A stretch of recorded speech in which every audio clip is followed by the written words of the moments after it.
نکالا گیا۔ بڑی سیاسی جماعت کو انتخابی عمل سے نکال کر ووٹرز کو بنیادی حق سے محروم کر دیا گیا۔ انتخابات سے قبل، انتخابات کے دوران اور انتخابات کے بعد کیا کیا شکایات تھیں؟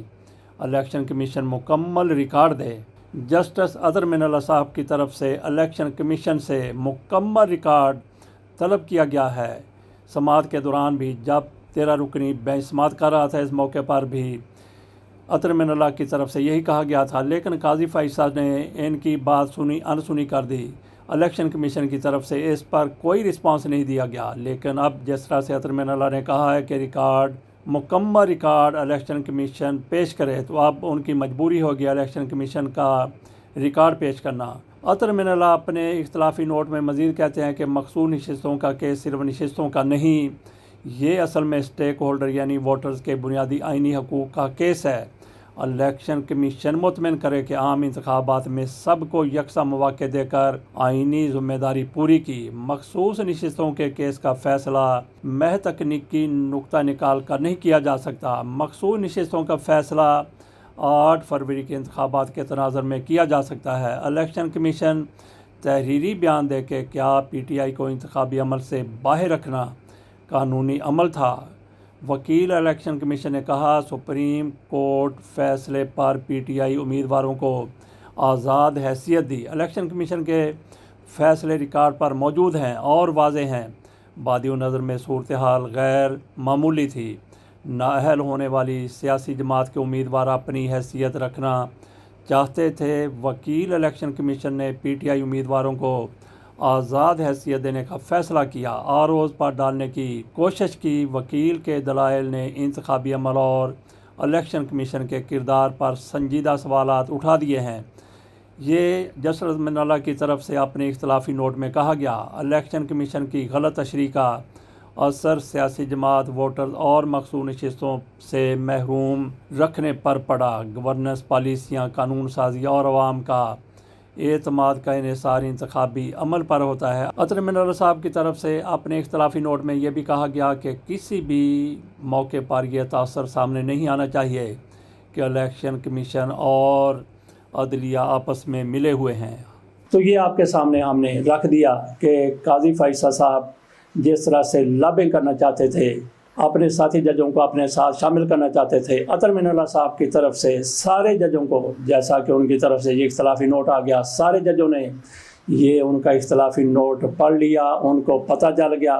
ویسے جج صاحبان پہلے ہی جانتے ہیں، لیکن ان پر جس طرح کا 2-3 روز میں قاضی فائز صاحب کی طرف سے جس طرح سے ججوں کو پریشرائز کیا جانا تھا کیا گیا ہوگا، یا دوسرے لوگوں کی طرف سے جو پریشر ڈالنا تھا ڈالا گیا ہوگا، تو اس کو ریلیز کرنے کے لیے اطہر من اللہ صاحب کی طرف سے یہ جو فیصلہ سامنے آیا ہے، یہ جو اختلافی نوٹ سامنے آیا ہے، اس سے جج صاحبان مزید جرأت پکڑیں گے۔ آج دیکھتے ہیں قاضی فائز صاحب اس معاملے کو لے کر کیسے آگے چلتے ہیں۔ آج 2-3 درخواستیں اور بھی تحریک انصاف کی طرف سے داخل کی جا رہی ہیں۔ سنی اتحاد کونسل بھی اپنا معاملہ آگے چلانے کی پوری تیاری کے ساتھ سامنے آ رہی ہے۔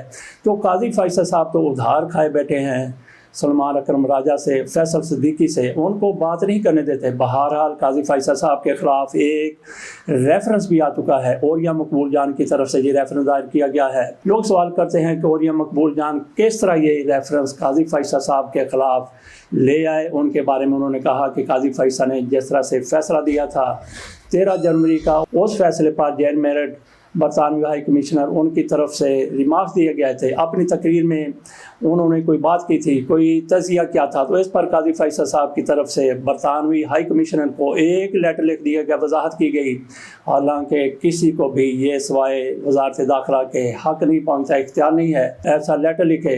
اور یہ مقبول جان صاحب کی طرف سے کہا گیا کہ قاضی فائز نے چیف جسٹس آف پاکستان، انہوں نے کوڈ آف کنڈکٹ کی خلاف ورزی کی ہے۔ انہوں نے اپنی شکایت میں سپریم جوڈیشل کونسل سے کہا ہے کہ ان کے خلاف کارروائی کی جائے۔ تو لوگ یہاں پہ سوال کرتے ہیں کہ ایسی صورتحال میں جب سارے لوگ بالکل دبے ہوئے ہیں، اور یہ مقبول جان نے کیسے جرأت کر لی؟ ان کے پیچھے کون ہے؟ کیا ان کو لانچ کیا گیا ہے، کیا ان کو پلان کیا گیا ہے، کیا کوئی طاقت ان کے پیچھے بھی ہے، کیا اسٹیبلشمنٹ میں کوئی پارٹیاں بن چکی ہیں، دھڑے بندی ہو چکی ہے کہ ایک دھڑا ایک طرف ہے جو عمران خان کو ریلیف دلانا چاہتا ہے، دوسرا دھڑا عمران خان کی زندگی کو مزید اجیرن بنانا چاہتا ہے۔ اور یہ مقبول جان کے حوالے سے بھی یہی خبریں سامنے آ رہی ہیں۔ تو ناظرین، یہاں پہ مجھے بالکل شک والی کوئی نظر نہیں چیز آتی کہ اوریا مقبول جان کے پیچھے کوئی نہیں ہے۔ کچھ لوگ ایسے ہوتے ہیں، سر پھرے ہوتے ہیں، جو ان کے دل میں آتا ہے، مرضی میں آتا ہے، وہ کرنے کے لیے تل جاتے ہیں، اپنے آپ کو سمجھتے ہیں کہ ہم بالکل درست سمت میں ہیں، تو اسی سمت وہ چلنا شروع کر دیتے ہیں۔ نہیں دیکھتے کہ آگے پہاڑ ہے، آگے سمندر ہے، آگے کانٹے ہیں، رکاوٹ ہے، گڑھا ہے، جو کچھ بھی ہے، آگ جل رہی ہے، جو بھی ہے، وہ اپنی منزل کی طرف بڑھنا شروع۔ اور یہ مقبول جان بھی انہی میں سے ایک ہیں، ان کے پیچھے کوئی نہیں ہے۔ حکومت کی طرف سے یہ کہا گیا تھا کہ پیٹرول اور ڈیزل کی قیمتیں اضافہ نہیں کیا جائے گا، 2 روز قبل یہی کہا گیا تھا، لیکن حکومت نے، جیسا کہ جھوٹ بولنے میں یہ حکومت ماہر ہے، یہ حکمران جھوٹ بولتے ہوئے ذرا سی بھی شرم نہیں کرتے، ان کی طرف سے 7 روپے 9 روپے ڈیزل کی قیمت میں اضافہ کر دیا گیا ہے، اور 200 ارب روپے کے ٹیکس بھی لگا کر بجٹ منظور کروا لیا گیا ہے۔ کینیا میں کیا کچھ ہوا، وہاں کے صدر نے انکار کر دیا کہ بجٹ کو منظور نہیں کیا جائے گا، لوگ سڑکوں پر آ گئے تھے، لیکن ہمارے ہاں اتنا احتجاج نہیں ہو رہا۔ تو حکومت نے سوچا کہ ٹھیک ہے، IMF نے جو کچھ کہہ دیا، آپ اندازہ کریں کہ 200 ارب کے جب ٹیکس لگائے گئے ہیں تو مہنگائی کی پاکستان میں کیا صورتحال ہوگی۔ اجازت دیجئے اور انتظار کیجئے، قاضی فیصل صاحب ابھی کون سے گل کھلاتے ہیں۔ 11 بجے انہوں نے خصوصی نشستوں کے حوالے سے کیس کی سماعت کرنا ہے۔ اللہ حافظ۔